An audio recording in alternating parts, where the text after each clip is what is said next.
Hello, good morning, सुप्रभात। और हम आपके सामने एनबीटी अखबार लेकर एक बार फिर हाजिर हैं। मैं हूं सुप्रिया और मेरे साथ है मेरे साथी उत्कर्ष। वेरी गुड मॉर्निंग उत्कर्ष। तो आज के अखबार में वो कौन सी बड़ी खबरें हैं जो दिन की शुरुआत के साथ आपको जाननी बेहद ज़रूरी हो जाती हैं, तो उन खबरों की हम शुरुआत करते हैं। और आज की जो पहली खबर अखबार के पहले पन्ने पर छपी है वो एक बेहद दर्दनाक खबर है कि नेपाल में प्लेन क्रैश हो गया है और इस हादसे में 68 शव अभी निकाले गए हैं। और ये सुबह 10:30 बजे इस विमान जिसका नाम है येती एयरलाइंस उसने उड़ान भरी थी और 10:50 पे कल सुबह एयरपोर्ट से संपर्क साधा और 11 बजे के करीब ये खाई में क्रैश हो गया। और इसमें सबसे दुखद बात यह है कि हादसे में गाजीपुर के रहने वाले यानी यूपी के गाजीपुर के रहने वाले 4 दोस्तों की भी जान गई है।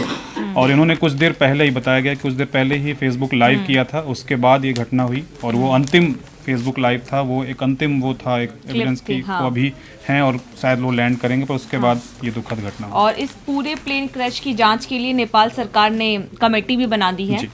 इस बीच अगर हम पहले पन्ने की और खबरों की ओर रुख करें तो एक दुखद खबर के साथ एक अच्छी खबर भी है, वो है टीम इंडिया की ओर से। क्या है ये अपडेट? भारत की ये तीसरे वनडे में विराटतम जीत है, वनडे इतिहास की सबसे बड़ी जीत है। 317 रनों से भारत ने इस मुकाबले को जीता कल श्रीलंका के खिलाफ, जो तीसरा अंतिम वनडे था। और इसके साथ भारत ने सीरीज में क्लीन स्वीप कर लिया, 3-0 से ये श्रृंखला जीत ली है।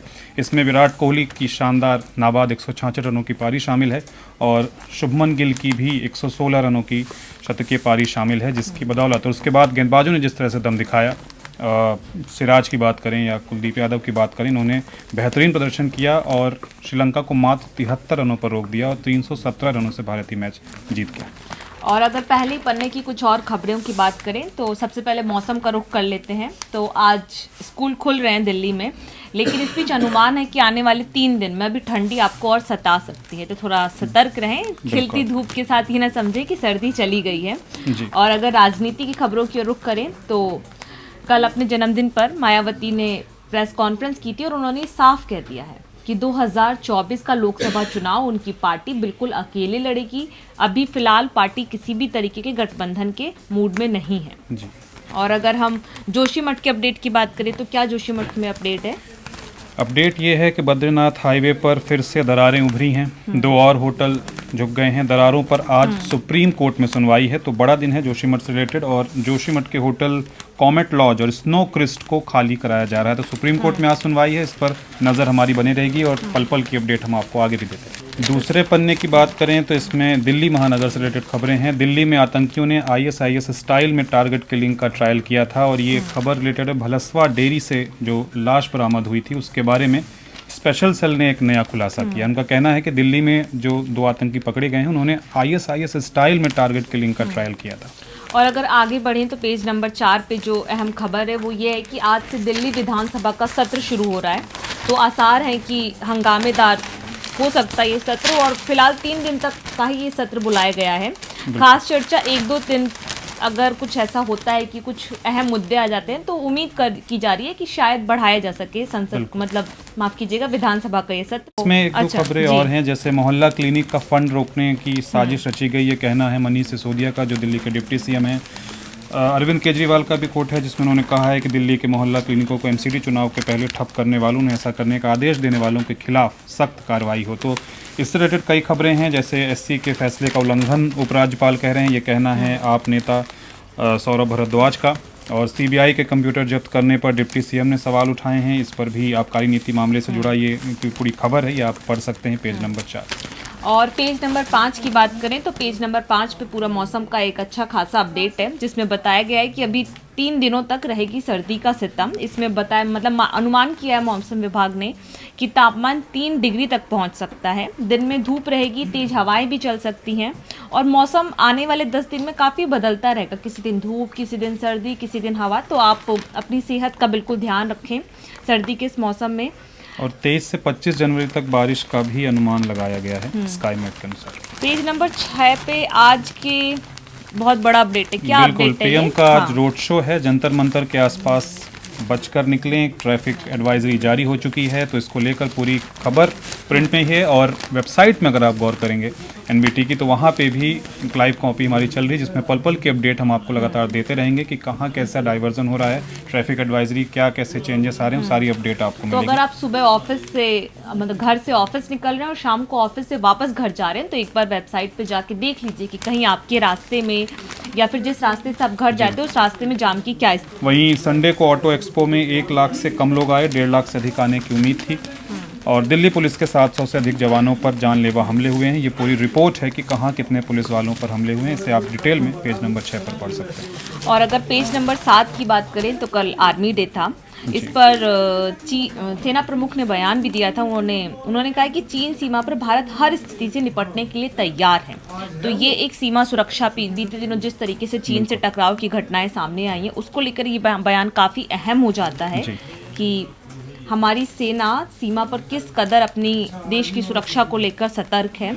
इसके साथ ही इस पेज पर कुछ जोशीमठ को लेकर भी अपडेट्स हैं। बिल्कुल, ये पूरी ग्राउंड रिपोर्ट यहाँ पर शैलेंद्र पांडे जी की। पूरा शहर 2 हिस्सों में बट गया है, एक आपदा का शिकार, दूसरे में डर, होटलों के गेट खुले हैं, जगह नहीं मिल रही है, तेज़ी से बदल रहे हैं हालात। इसको लेकर कई यहाँ पर खबरें हैं जिसे आप आसानी से यहाँ पर पढ़ सकते हैं, और बर्फबारी के बाद भी पर्यटकों की तादाद काफ़ी कम हुई है। तो जोशीमठ से रिलेटेड सारी अपडेट्स यहाँ पर आपको। एक अच्छी खबर ये भी है पेज नंबर 7 पे ही नीचे कि नए साल के पहले 15 दिन यानी जनवरी में कोरोना कंट्रोल में है, और अभी तक बढ़ोतरी का खतरा तो बना हुआ है, लेकिन जनवरी 2023 के पहले 15 दिनों के आंकड़ों को अगर हम देखें तो देश में अभी कोविड की स्थिति पूरी तरह से नियंत्रण में नज़र आ रही है। अगर आगे बढ़े तो पेज नंबर 8 की बात करें तो RR मूवी जो है उसकी जो डायरेक्टर है SS राजामौली, उन्होंने कहा है कि RR बॉलीवुड की फिल्म नहीं है, ये साउथ की फिल्म है।